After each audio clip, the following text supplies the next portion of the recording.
এবারকার মাধ্যমিকে প্রথম হইছ, তোমাকে বলতে হবে আরো কিছু। টিভি ওরা বলে তুমি খেত মজুরের মেয়া, তুমি কি করে কামিন খাইটিয়ে মাধ্যমিকে প্রথম বলে বলো দেখি। সেটাও তোমাকে বলতে হবে খুলে। পঞ্চায়েতের অনি বৌদি, প্রধান, উপপ্রধান, এমএলএ, এমপি সবাই করে হামলিয়ে পড়লাম তোর মাটির কুইয়া ঘরে। জামবনি স্কুলের হেডমাস্টার কোন বিহান বেলায় টিনের আগর খুলে হাইকে ডাইকে ঘুম ভাঙায়। খবরটা যখন প্রথম শোনালে তখন মাকে জড়াই শুয়েছিলাম আমি।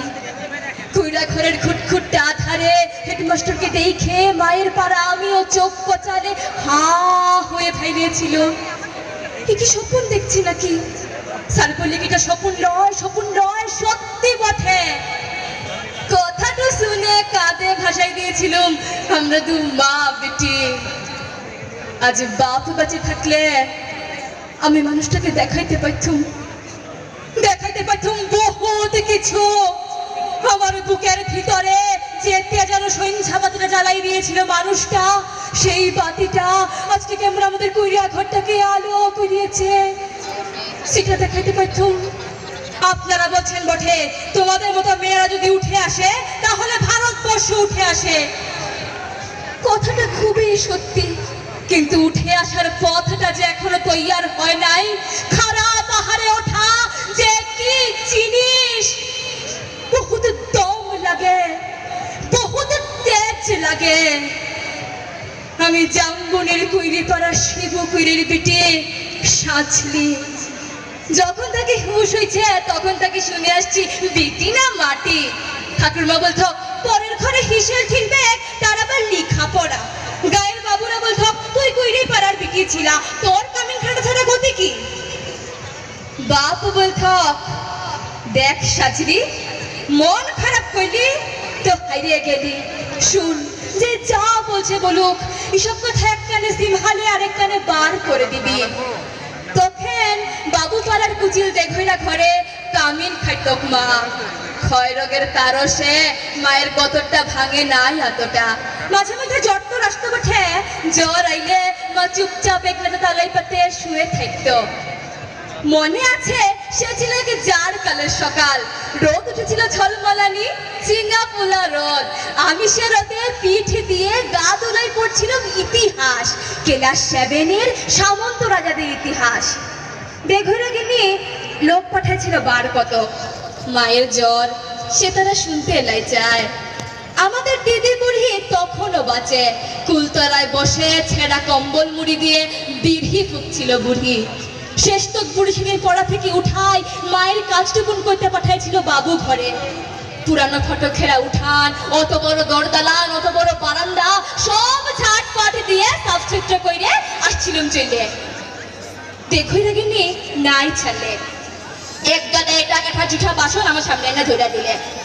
বললুম আমি তোমাদের জুঠা বাসন ধুতে লাগবো।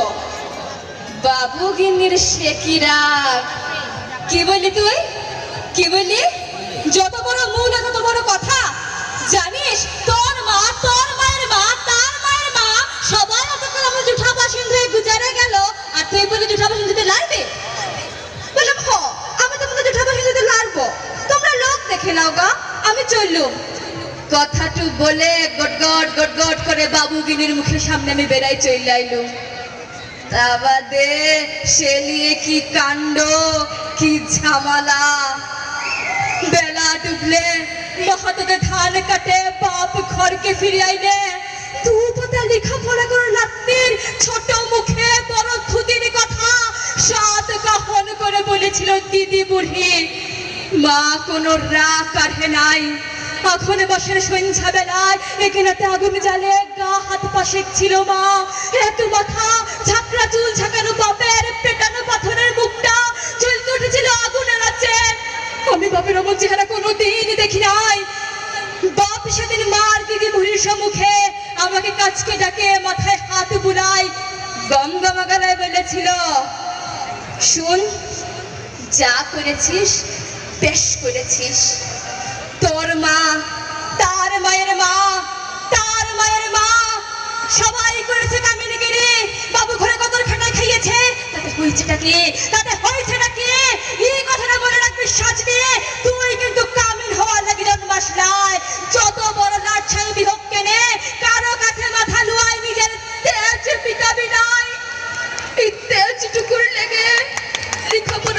রেখেছি তোকে, নাহলে আমাদের মতো পাড়া হাবাটা মানুষের ঘরে।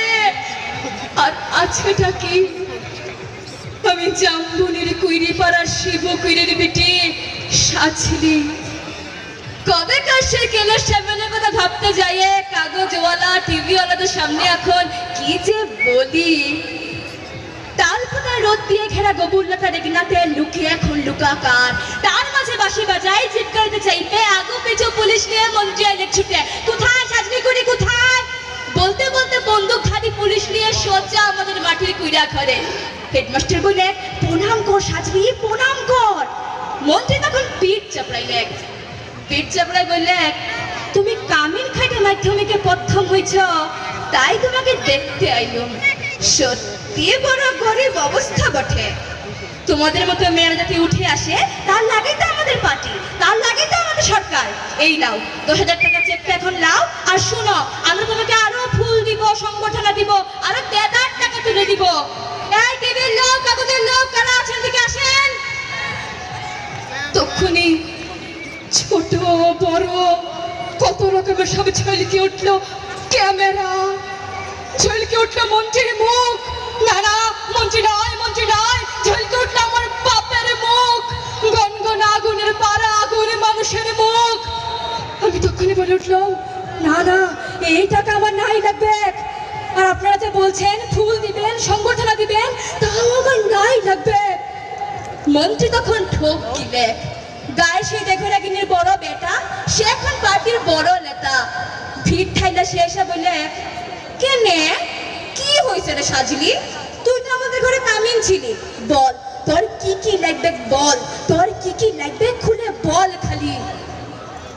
বললুম, আমার পাড়ার শয়ে শয়ে আরো অনেক সাজলি আছে, আরো শিবগুরুর বেটি আছে কাকি নামে।